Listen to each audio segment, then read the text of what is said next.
Excellent. So now everyone can see us, Hopefully. and we can start. Sigal will start. Okay. So hi, I'm Sigal Meged-Rosen, CLO of Cyberbit. And I'm Noah Meyer, Head of Business Development and Innovation at Igal Arnon Law Firm. And we both co-head the Legal Operations Forum, which I'm very excited to open our first virtual meeting for 2020. I'm a great believer in creating processes and efficiencies, and I think that legal departments in all shapes and sizes should adopt legal operations and create greater value. This will result in saving time and money, short response time, and free up time for lawyers to actually do lawyers' work and focus on more strategic issues. I would like to introduce our speakers for today, who will share their insights and tips on where and how to start implementing legal operations. So Neville Eisenberg is the CEO of BCLP Cubed and jointly developed the concept with BCLP's Chief Innovation Officer, Katie DeBoard.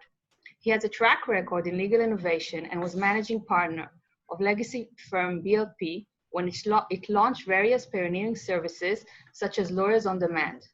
Neville joined legacy firm Berwin Layton as a corporate lawyer, became managing partner in 1999, was senior partner of Berwin Layton Paisner until its merger with Brian Cave in 2018. Jody Jansen is Chief Technology Officer for BCLP Cubed. He has worked in legal technology and legal innovation for the past 20 years, and over the course of his career has led long-term technology strategy for large international law firms, as well as developing unique and innovative internal and client-facing solutions. He previously held the role of Global Technical Program Manager for Allen & Overy and was formerly Head of Architecture and Innovation of International Law for Gowling WLG. So thank you, Neville and Jody, for joining us. I'll just say a quick word before we get to the real gist of things. I've known Neville, I think, for about 5 or 6 years, since I first visited London to meet colleagues of mine heading business development departments in big law firms. And it's interesting to look back and see what the topics of discussions in those conversations were. About practice areas and legal services and how we work with clients and so on. Whereas in our latest meeting, which was quite a while ago, and now with COVID-19, who knows when we'll meet face to face again. But in our latest meeting, we discussed processes and service provision methods and ways of doing business, which are completely different topics to the actual legal content that was discussed before. And that's, of course, I think, indicative of what's on the table and what's interesting in the legal services industry for both law firms and for in-house GCs. So just putting that frame around our meeting today, moving the talk to you, Neville and Jody. Thank you very much, Noah, and thank you, Sigal, for those kind introductions. Good morning, everybody. Both Jody and I are delighted to have the opportunity to speak to you this morning and present a few thoughts. Jody's going to control the screen, so I'll be asking him to move slides. So a quick summary of what we're going to cover this morning. So I'm going to start really with a few general observations regarding the market for legal services, and then some thoughts on how to get going with legal operations, really based on my experience and the experience of other colleagues in my firm in talking to general counsel and helping some of our clients with the journey of legal operations. And then Jody's going to get a little bit more specific on how to create a technology-driven solution using commercial contracting as a specific example. And then I'll provide a short summary with some takeaways at the end, and there should be plenty of time for questions or discussion. So if we could move on to the next slide, which at the top has a quote from someone you might have heard of, Richard Susskind, generally regarded as one of the leading, if not the leading guru on technology and the law globally. And I know Richard well, and he often tells the story of how in 1987, in his first book, he wrote that, in his opinion, email would become the most common form of communication between lawyers. And at the time, he was called irresponsible. I think the Law Society suggested that he should be banned from speaking in public for making such outrageously irresponsible comments. And of course, we all know what happened after that. So the quote at the top, people don't want lawyers, they want outcomes and solutions that lawyers bring, might be a bit regarded as a little bit controversial, and Richard certainly doesn't shy away from being controversial, but it's a consistent theme of his. And another story he tells is of a keynote address he gave to the annual conference of neurosurgeons a couple of years ago. And he stood up, and one of the first comments he made was that people don't want doctors. Nobody really wants doctors. What people want is health. They want the outcomes which doctors can provide. And another story he tells relates to a household object, a Black & Decker drill. And in a similar vein, he makes the comment that most people, there might be a few people out there that really love owning a beautiful, well-constructed, highly engineered drill. But really what most people want is the hole in the wall.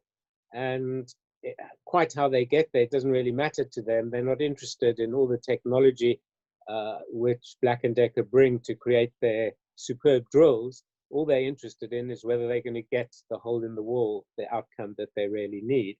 And it's really that theme which drives the comment that what people are really interested in are the outcomes that lawyers bring, rather than the process of lawyering. And a consistent theme of this presentation will be that it's all about the outcomes.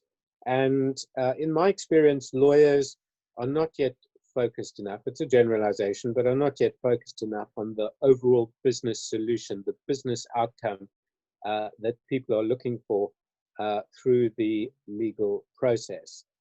Business solutions, legal solutions, combines legal expertise with other tools and skills to produce a good business outcome. And we'll be exploring that in a little bit more detail in this presentation. Could we move on to the next slide, please? Now, of course, legal practice is different in each country. Laws are different. Regulation of the legal profession is different. But where there has been deregulation of the legal profession, for example, in the UK, where we are based, but also in other countries like Australia, a new legal landscape is rapidly emerging. And we're finding versions of this in really in most countries around the world, where countries are at slightly different stages, but we're seeing this new landscape either emerging fairly rapidly or emerging slowly. And the diagram is a bit of a simplification, but it helps makes the point that I want to make, which is, and let's go through it quickly. So on the left, we have traditional legal practice. That's what I became a lawyer to do, to be an expert on the law, to help draft contracts, to help defend clients against claims. And I think it's fair to say that for complicated legal work, the traditional approach is generally still, in most cases, appropriate. And also it's fair to say that the process of providing traditional legal advice does benefit from increasing optimization. So we have expert systems, we have collaboration platforms, we have knowledge management technology, all of which helps lawyers in providing their traditional service. And those innovations are certainly important and worth considering in law firms, but also in in-house legal departments. What we also have is the emergence of what I called, perhaps a bit provocatively, legal factories. Legal factories really are designed to deal with business as usual work, so less complicated, usually higher volume, and that's where legal operations really becomes important in helping to deliver that work more efficiently. So where are these legal factories? What are we talking about? Well, the big four are pretty much all trying to build legal factories. We've all heard of LPOs based in India, in Asia. There's some in South Africa, scattered around the world, which aim to do sort of low complexity, high volume legal work very efficiently. But they're springing up all over the place, including in my own law firm. And I'll come on to just explaining in a minute or two what BCLP Cube is all about, because it more or less falls in the same category. And then we have what I've called marketplaces, which are markets for resource and services which are relevant to legal practice. So, for example, legal knowledge, we have publishing companies, Thomson Reuters, LexisNexis, companies like that, which provide a marketplace for legal knowledge. We have a growing legal tech sector. We have markets for flexible legal resource for lawyers who can work on a flexible basis consistently with the emergence of the gig economy. So I think this breakdown, this evolution of the way the market for legal services is developing is putting a real spotlight on outcomes, because the outcomes which clients expect from for complex traditional service as opposed to the higher volume legal factory type work is very different. Now, I mentioned my own firm. If we can move on to the next slide, please. We developed something called BCLP Cubed, and I'm just mentioning this really as an example of some of the new ways of delivering legal services that are emerging. So in 2018, I was asked, along with Katie DeBoard, our Chief Innovation Officer, to review the firm's innovation strategy. And we went off to talk to our clients and to General Counsel. And one of the key messages that we got from General Counsel was that when it comes to complex work, on the whole, they felt reasonably well served by external legal providers and internally in-house as well. But when it came to the less complicated business as usual type work, the message we were getting is that often that's a bit of a mess. It's increasingly difficult for them to continue doing that work in-house at the right cost.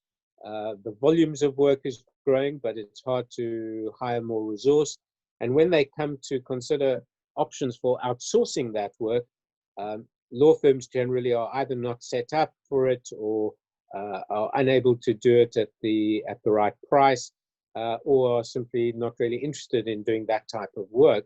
And the alternative providers that are out there, while some of them are able to help here and there, on the whole, they don't enjoy the same levels of trust and confidence which in-house lawyers require in order to confidently outsource all that work. So they said to us, you know, why don't any law firms try and address this to help their clients? We took that away as a challenge when we came up with BCLP Cubed, which, like a cube, has 3 dimensions to it. So the first dimension, which you see on the left, is a platform for efficiently delivering high volume legal services. That means having the right people, having the right technology platform, and the right processes in place. And then we combine that with the second dimension, which is the legal expertise, the traditional legal expertise that we have across the firm. And the third dimension is the legal operations support to help our clients organize themselves to outsource that work to us, and also to ensure that we're doing it in the most efficient way. And the objectives of providing this service, which are listed in the middle of the slide, is firstly to create cost savings for clients, get the work done more cheaply. Secondly, to help more effective management of risk. And thirdly, to capture data and provide insights from that data, which companies can find valuable in their general business. Now, we launched this 7 months ago with the 4 initial products that you see at the bottom of the slide. And the key to this is that it has to be scalable. So this is not providing the service here and there occasionally to a client, but each product we develop has to be really capable of being scaled up to many clients, large volumes, in order to generate the benefits we're aiming to generate for clients. So I describe this as a live example of how important legal operations is becoming in the delivery of legal services, not only for alternative providers in the Big Four, but also for those law firms who are seeking to help clients with this type of work. Can we move to the next slide, please? So how does one get organized for legal operations? Well, I think the first thing that one has to recognize is that it is a different approach. One reason why it's different is that it's multidisciplinary. So when I started our practice as a lawyer, there were lawyers and there were secretaries, and that was pretty much it. There might have been a few, there was an IT department, and there was a mailroom and all of that, but on the whole, the lawyer did the work and controlled the whole process. I think that's the key, really, controlled the whole process. Whereas the purpose of legal operations is to create a service which is much more multidisciplinary, which benefits from legal process management, from technology expertise, process engineering, pricing expertise, a whole range of skills which comes together with the legal expertise in order to deliver an outcome which is far more focused and designed to solve business challenges than just providing legal advice. Now, I've facilitated sessions for in-house legal departments and helped GCs sort of get going on the journey of legal operations. And whenever I think about that, I'm reminded of one of the first of such sessions I ran, which was to help the GC of an insurance company start on the journey of legal operations. So we organized a half-day workshop with him and his senior team. And we all got together, and I did a short presentation with some colleagues about the evolution of the legal market. And then we had a whole agenda plan to talk, the purpose of which was really to develop a strategy or start on the journey of developing a legal ops strategy for this legal department. But just as we were about to embark on that, what became clear was that the 8 or 10 people sitting around the table really had no idea what they were each doing. So we then spent the rest of the morning with each of these members of the legal team going around the table, telling the rest of their colleagues what they do, what their challenges are, what they're proud of achieving, etc. And by the time all of that finished, the session was over, and we had to postpone the agenda to another time. But the team involved found it immensely valuable. They'd never had an opportunity to sit down and just chat about the work that was being done in the legal department, because of course everyone is too busy trying to deal with the daily urgent work that needs to be done. So it's quite important, I think, before one really gets going, to ensure that the team understands who does what. And then I think a useful thing to discuss is what is the company's strategy and business priorities, and to have a discussion around the degree to which the legal department is aligned in terms of the services it provides to what the business generally is trying to achieve with the business of the company. And then the next step from that is to consider what is coming down the pipe. So what is the company's strategy for the future? Is there going to be M&A? Is the company planning to release new products or enter new markets? Are there new regulations coming down the pipe which the legal department needs to prepare for? So having a good sense of what the likely new demands are going to be over the next 1, 2, or 3 years, I think is an important next step. And then, of course, to have the discussion about how the legal department is going to best organize itself in order to deliver the business outcomes that the company needs. And following that discussion, I think it's also really important, and again, this is where legal operations can really help, to have a discussion about how the legal department can aim to deliver more value to the rest of the business in the future, beyond just delivering the basic legal service. And I'll give you an example. There have been studies in the US which have concluded that on average, there is value leakage from company contracts, and that on average, that comes to about 9% of revenue of companies. So 9% on average of revenue of companies is being lost through a variety of different weak links in the contracting process. It might be bad management of contracts, missed deadlines, and contracts not being enforced effectively, etc.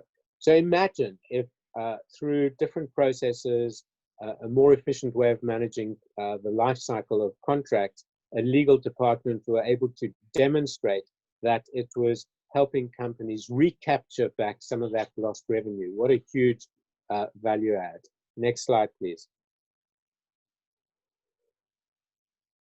Right, so where to start? So firstly, it's not only a mindset change, it requires real change. And while I was preparing for today, I was interrupted yesterday by a phone call from one of my partners at BCLP. And we've been pitching with this partner recently for a major new work stream from a global bank. And this partner had asked for a call, and I got on the phone with him. And he said to me, Neville, you know, I'm really upset. I haven't enjoyed this pitch process at all. So I said, well, Tariq, be open. What's worrying you? And he said, I feel as though I'm a component of this pitch. I'm not, I don't feel as though I have the control that I normally have in these circumstances. And I don't know how to deal with that. It's, I've never experienced that before. And I thought, that was really revealing because, here's an extremely clever, very highly competent lawyer recognizing that a multidisciplinary approach requires real change in how lawyers function. And instead of controlling the process themselves alone, it's now a team effort. And that is an example of the kind of change which one really has to manage quite carefully. So the second suggestion I'd make is to appoint someone to take the lead on legal operations. And I don't think one necessarily has to go out and hire an expensive legal operations expert. One client of mine decided to appoint one of the secretaries, a fairly experienced senior secretary, but one of the secretaries in the legal department as head of legal operations. And the GC decided to invest a little bit in getting the secretary trained up. And I have to say, she has been remarkably successful. She has learned a huge amount. She did secondments in the company's procurement department. She went out and did a few courses, and she has become an expert on legal operations and is really helping the legal department now become much more efficient. Next step, I think, is to identify a priority for change. So what would make a really positive difference to the business? Is it faster execution of contracts?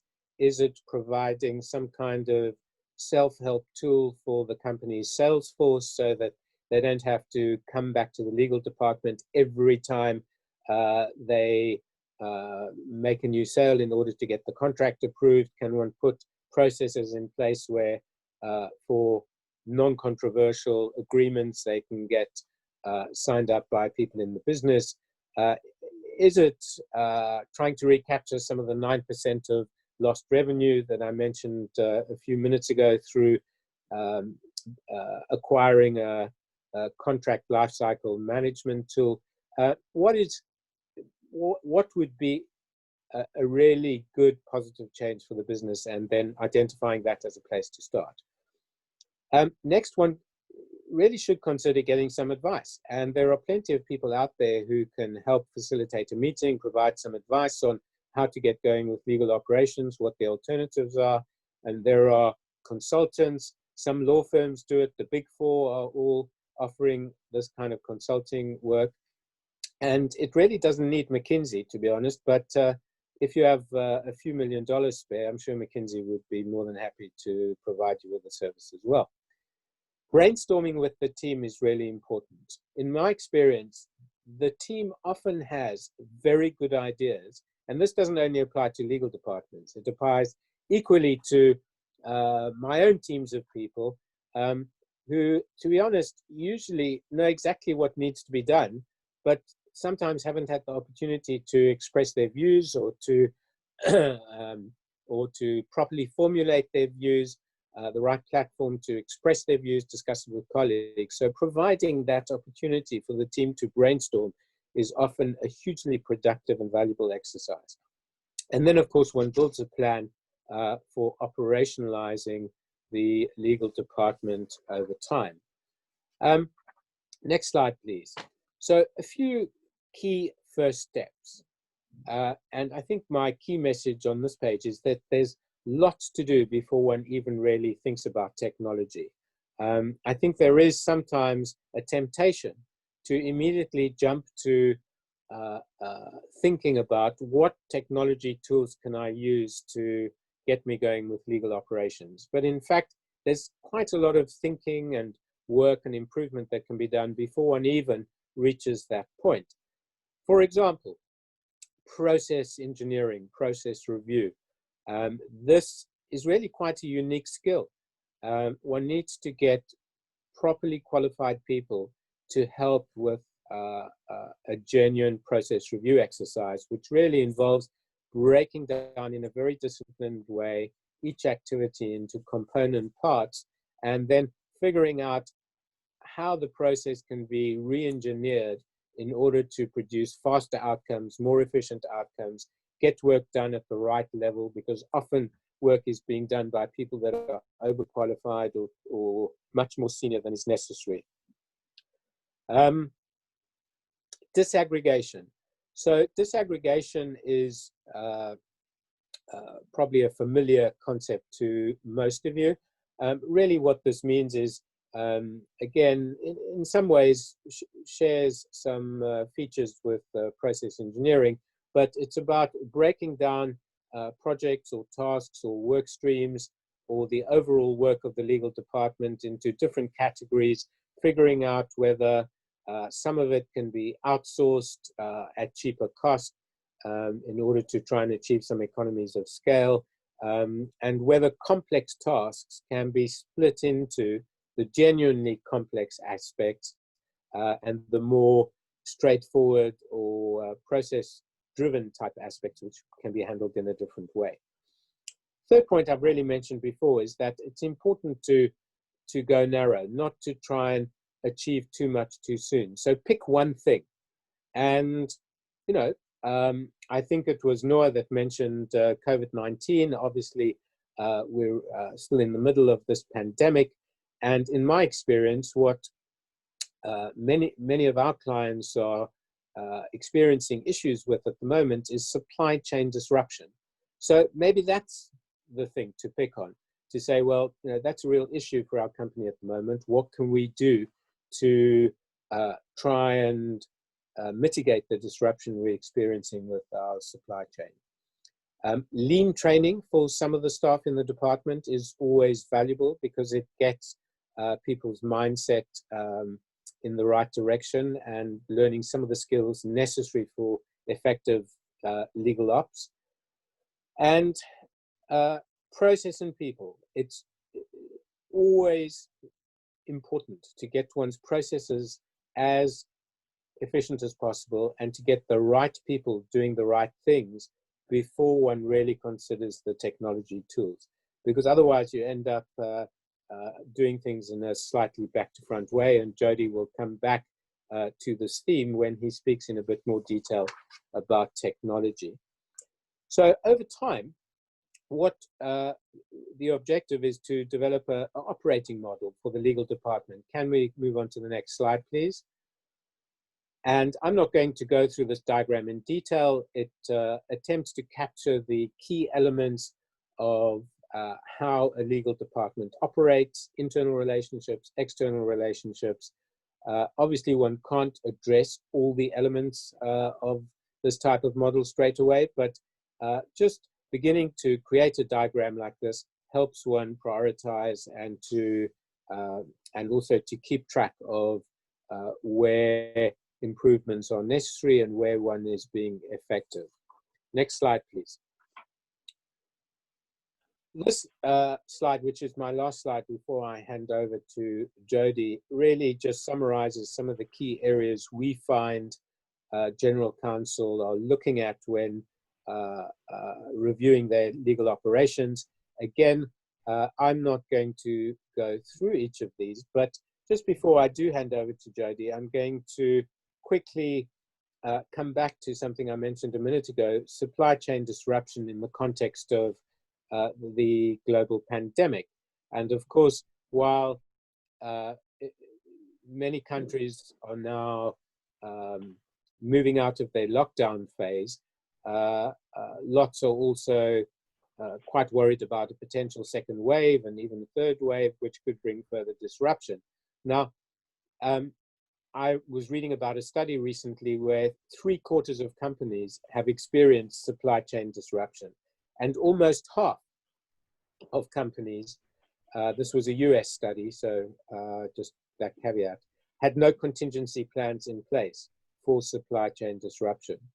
And of course, supply chains are governed by contracts, and legal departments own the contracting process.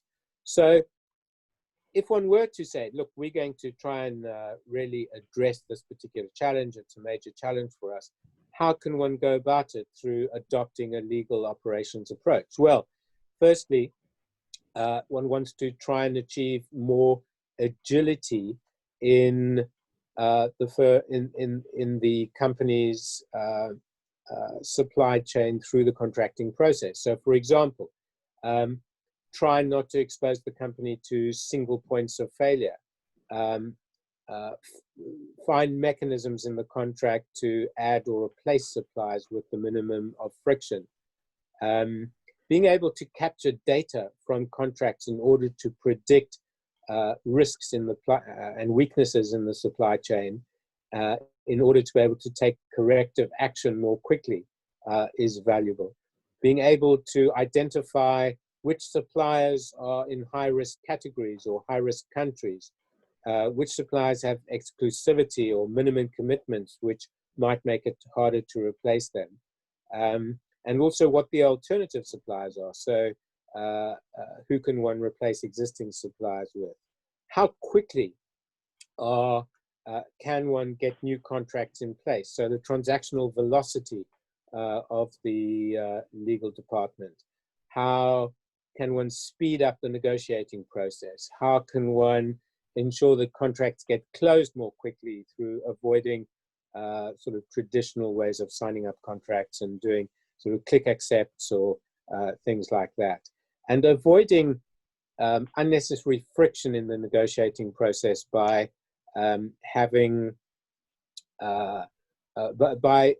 excluding unnecessary clauses and boilerplate which really serve no purpose at all, but are there just because they've always been there. So I want to give that just as an example of the sorts of approach one can adopt in a particular area through better process, using technology and a legal operations approach in order to achieve these kind of benefits for the company. Right, Jody, thank you. Over to you. Thank you very much, and good morning, everyone. Thank you for having us. I wanted to give an example how we in Cube go from an ID into a production-ready product and what terminology we use for that. And hopefully it assists you in your own digital transformation project if you have one ongoing or you want to start one. So the first step we do, and we always do, no matter what size of project, we would map out the process. As Neville said, that is one of the most important pieces of the puzzle, because in this stage you will find out how the complexity of the work you're trying to do, which roles are doing the work, and what actual work is being done. After that, you can add some additional information, like what is the time it takes to do that step and what cost is associated to that step. And it helps you a lot in your process improvement, which is the next step. So obviously, if you have a process that has been ongoing for a couple of years, most likely things have been added to the process and not removed or revisited. So what we want to do is look at the process and see where we, by people process first, can get some more efficiencies, work out if the work has been done on the right level, as Neville said. And for technology-wise, can we add technology to either remove a step that is done by a human completely, or halfway there in the sense of, for example, creating first drafts, or in the mundane task of getting information from a different source, a website. Could we have a machine do that for, in example, on step one, the paralegal? And this all helps creating more efficient processes. Now, if you have your process complete and you have done your improvement, the only thing you don't have is a special product. You still have the same process with a bit of improvement and a bit of technology. So for your adoption, we would love to have something that we call the minimal lovable product. And the minimal lovable product is something you've heard before that is named the minimal viable product. But we don't like the viable product because it's just the bare minimum you want to do to make the product work. What we want to do is have a product that a good amount of people love. And as you know, if you love something, you can't, stop yourself, but tell everyone how much you love the product. And that's our goal. We want a lovable product so that it has its own marketing department you don't even know of, because the people will do it by themselves.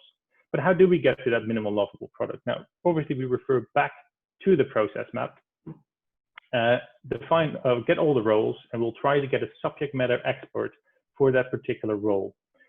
Obviously, we're trying here to find that person that is not afraid of change, that has good ideas, and we definitely do not want the person that says this is how we've always done it. That's the one you want to skip. You want the one that wants change in their role or in their department. And then we ask the user to create user stories for that particular role. And as we see in the bottom, this is how we ask them to write it. And we want them to write it like this because it spikes creativity and it doesn't hold them back with past experiences or past technology restrictions. We just want to know what would make that product or this product something you would love. And we find that we always thought it would be a massive deal. It would be like launching a space rocket. But actually, the only thing people want is very simple and it needs to work for their role, like a good dashboarding or a first draft, or if we could get some information from this particular government website automatically and feed that into my dashboard, that would be great.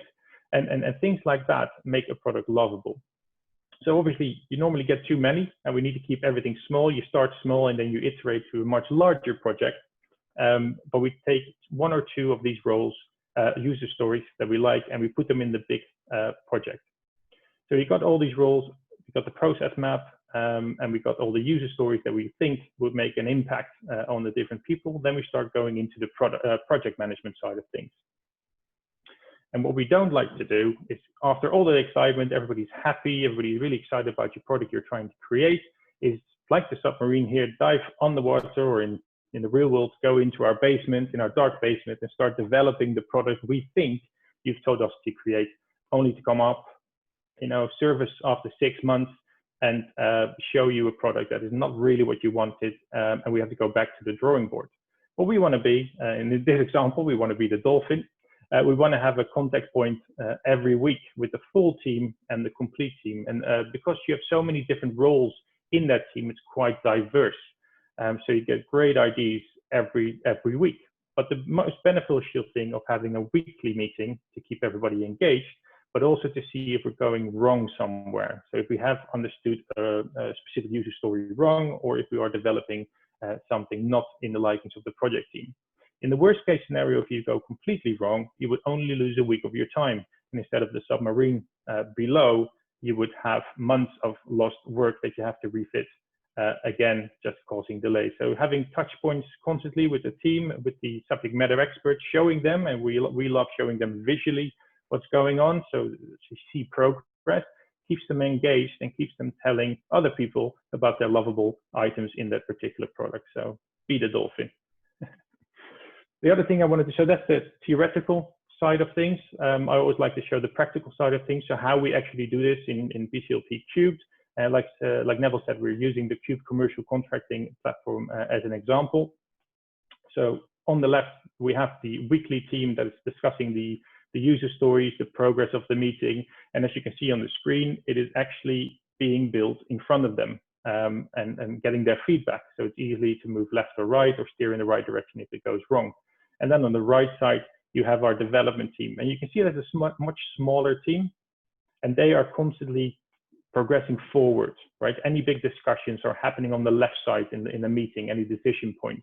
The development team should move forward constantly, shouldn't stop for long meetings, etc. They should just be fed new information from that project team. So it's very important to keep things moving forward. Just as an extra note, we deliver in 4 weeks. We would like to get our first minimal lovable product out there. Hence, it's so important to keep everybody in the same room and keep progressing forward, so that after the first week you have a product that you can launch, even if it's a small product, and then you iterate to a larger project. Very important to keep everybody engaged and happy and interested in your project. I also wanted to give an example of a user story, and where the combination between user story and process mapping comes to life is if you compare the user stories, and in this case, in this example, we compared the 6 user stories that were assigned for a dashboard or an overview. And we quickly found that 6 user roles had the same requirements for a dashboard with the same information that they wanted to see. So you could quickly see that you only had to build one dashboard for 6 different user roles. And this is how that dashboard then got displayed. And everybody asked for a history. And they didn't tell us they wanted a history line like we produced on the right, but they just said, I want to be able to see the history, right? I want you to be able to see the main details. Now, because you have those 6 user stories and the process map against that, you can just build one dashboard that serves 6 people. Again, a bit of efficiency and a bit of trying to get to a result quicker. The other one that I wanted to show is this user story.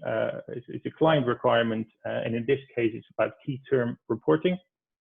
And the client wanted a good overview of the key terms, and they wanted to instantly see which one they have to act on, which are important, and which they don't have to look at because they're absolutely fine. And because you have such a diverse team, you get your IDs from different angles.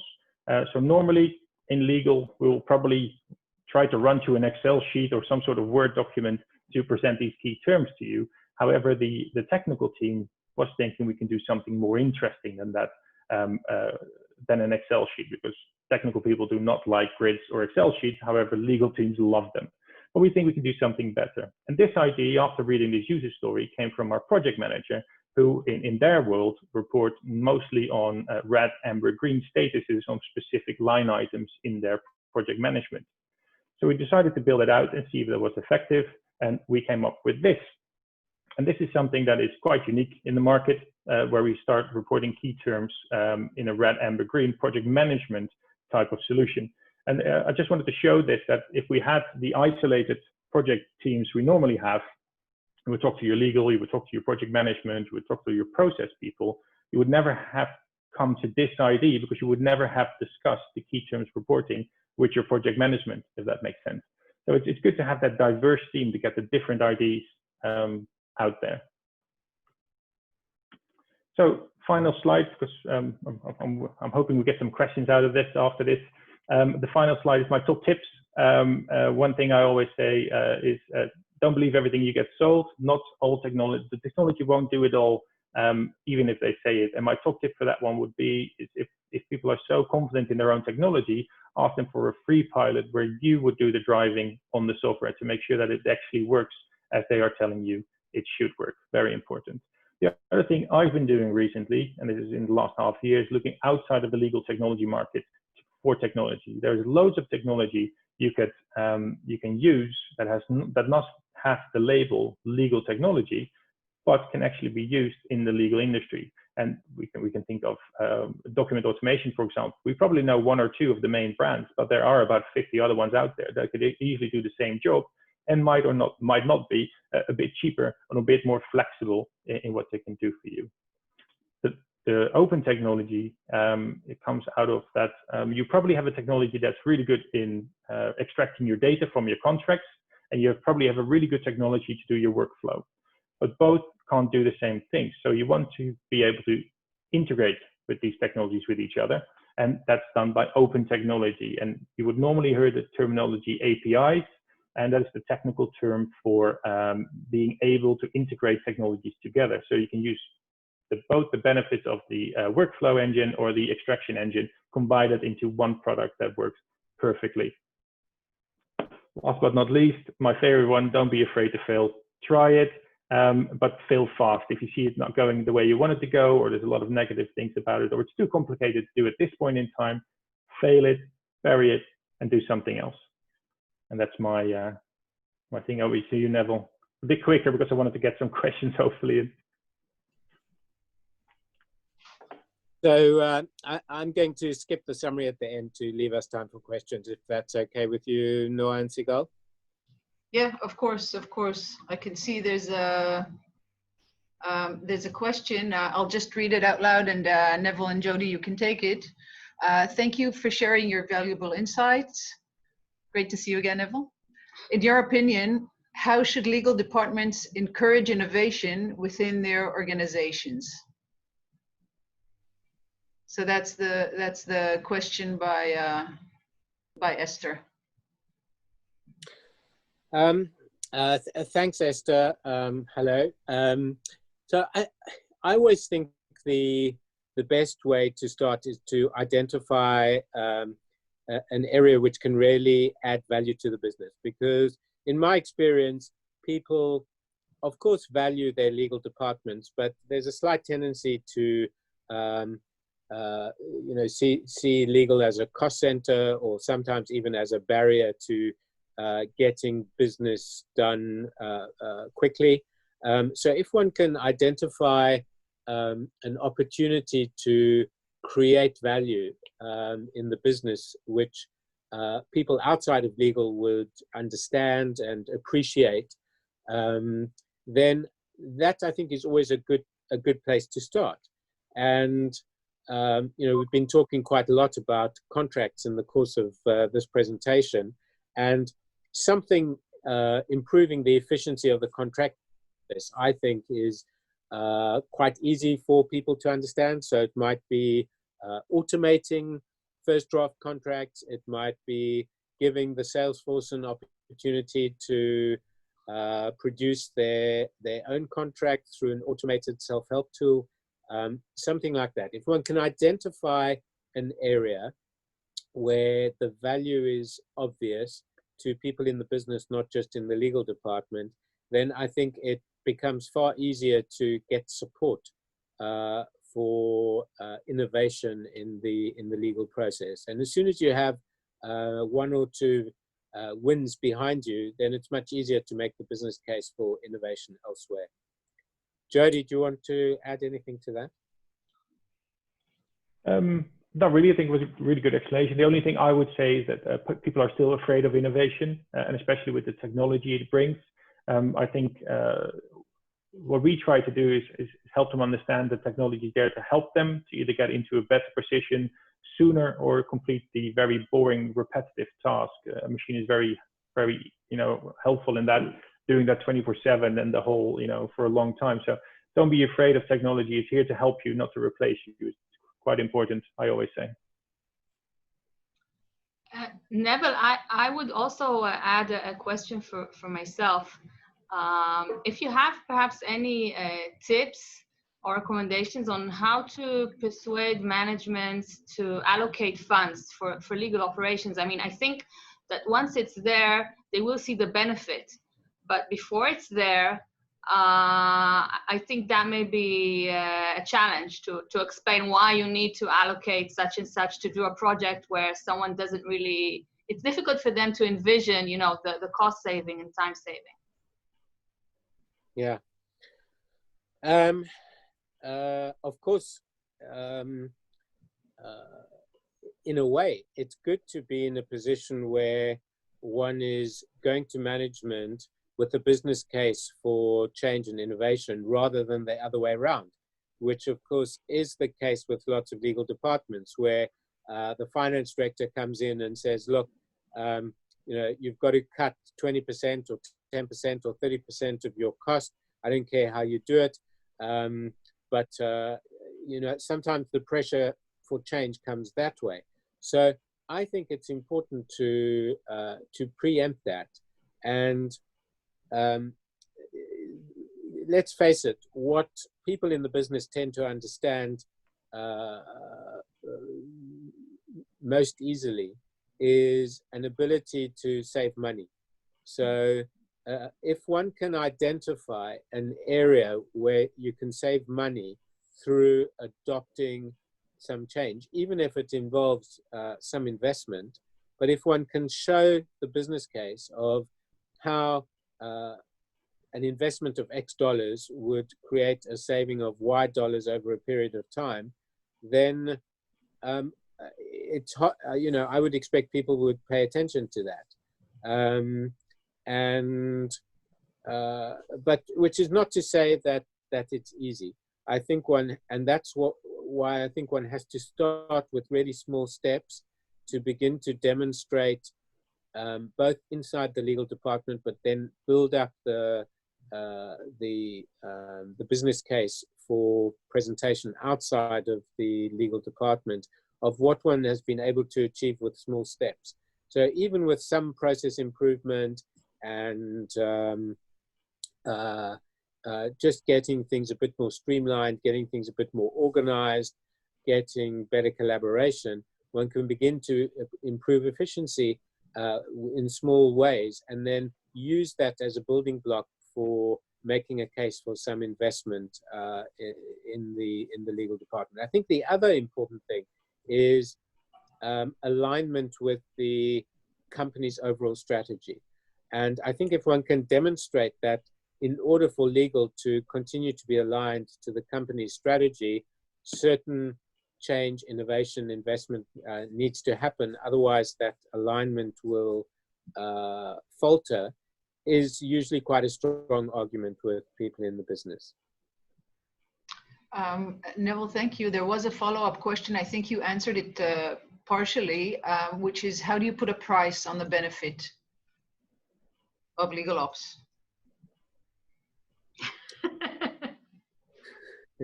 Well, one has to measure the cost, and I think you'll find that people are very quick to measure the cost of legal services and to measure the cost of in-house lawyers and in-house legal departments, because often it's seen as a cost center.